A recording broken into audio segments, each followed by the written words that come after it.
ভাইজান, 1000 টাকার শাড়ি মাত্র 300 টাকায়।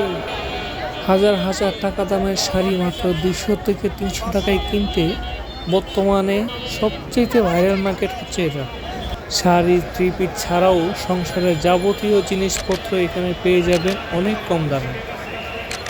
দাম শুনে আপনারা নিজেরাই কনফিউজড হয়ে যাবেন, এত কম দামে কিভাবে সম্ভব। রিজনেবল প্রাইসে শপিং করতে চাইলে চলে আসেন এই মার্কেটে।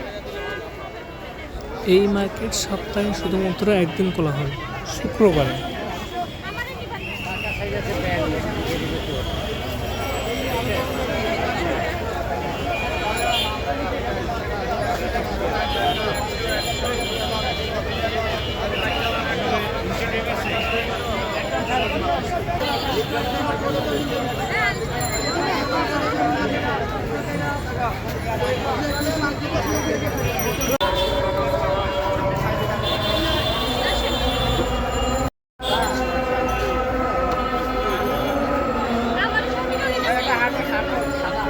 জি, 100